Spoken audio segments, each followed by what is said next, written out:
நியாயமாக ஒரு நாள் ஷூட்டிங்க்கு கிட்டத்தட்ட 1000 பேர் வந்து ஒர்க் பண்ணிட்டு 15 மணி நேரம் 17 மணி நேரம் ஒரு நடிகர் நடிகைகள் வேலை செய்து மக்களுக்காக இருக்கக்கூடிய ஒரு ப்ரொஃபஷனல், அந்த ப்ரொஃபஷனலை இழிவுபடுத்தி எம்ஜிஆர் அவர்களை எந்த அளவுக்கு நீங்க 72 to 72 நீங்கள் வந்து இழிவு செய்தீர்களோ அதனால தான் நீங்க எம்ஜிஆர் இறக்க முறையும் நீங்க வீட்டில் உட்காந்துட்டு இருந்தீங்க, நீங்க ஒர்க் அவுட் ஹோம்ல உட்காந்துட்டு இருந்தீங்க. 2 மாசம் பொறுமையா உட்கார்ந்து கட்சியோட உட்கட்டமைப்பை வந்து உருவாக்கிட்டு இருக்காரு. எதற்காக? ரிட்டையர்மெண்ட் கொடுக்கறதுக்காக. உங்களுடைய ஒட்டுமொத்த அமைச்சரவையும் ரிட்டையர்மெண்ட்டுக்கு ரெடி ஆகிக்கோங்க.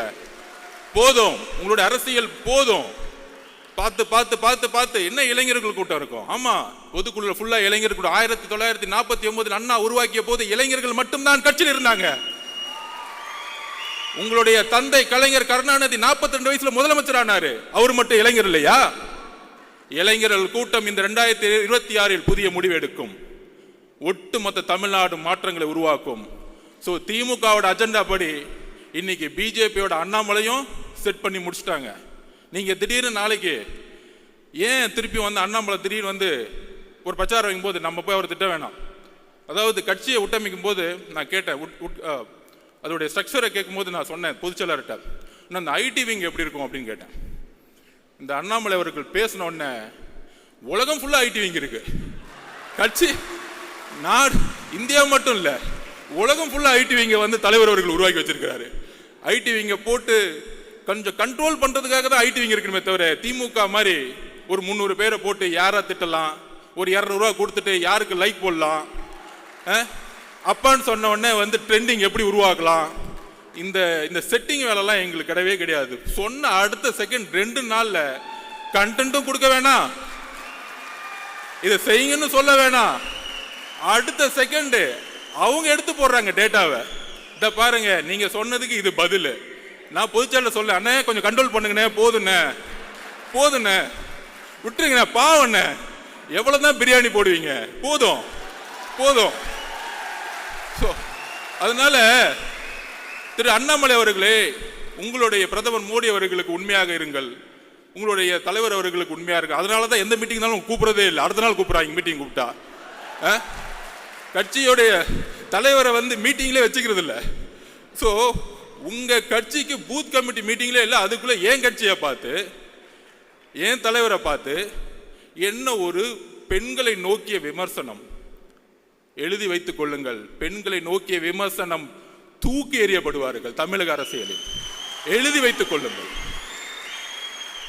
இதுதான் லாஸ்டா உங்களுக்கு, இதுதான் பதில் எங்களுடைய தோழர்கள். ஏன்னா எங்களுடைய குறிக்கோள் ஆல்ரெடி தலைவர் பிக்ஸ் பண்ணிட்டாரு, திமுக மத்தியில் ஆளும் பிஜேபி.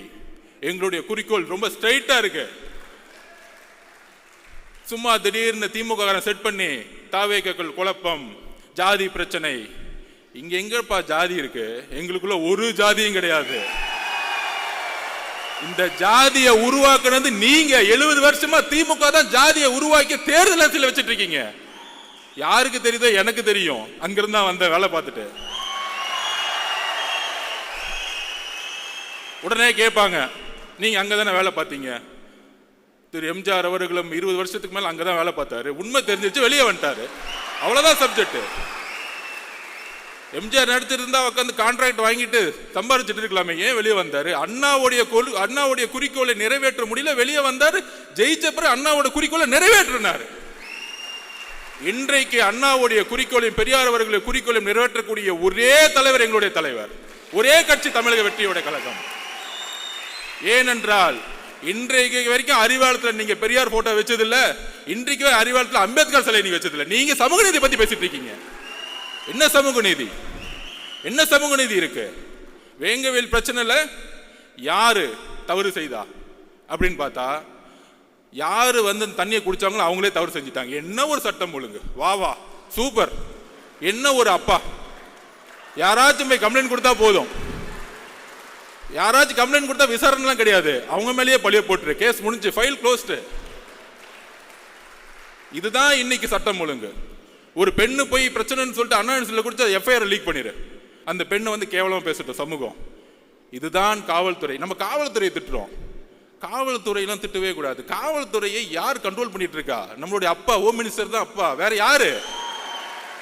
ஹோம் மினிஸ்டர் சரியில்லை, பிரச்சனை ஹோம் மினிஸ்டர் சரியில்லை. இங்க காவல்துறை பாவம், அவர் என்ன பண்ணுவார்? ஐபிஎஸ் அதிகாரி மேல இருந்து ஆர்டர் வரணும்ல, மேல இருந்து ஆர்டர் வராம இல்ல தூக்கி 3 பேரை போட்டு, ஏன் ஓபிசி கன்சாலிடேஷன்.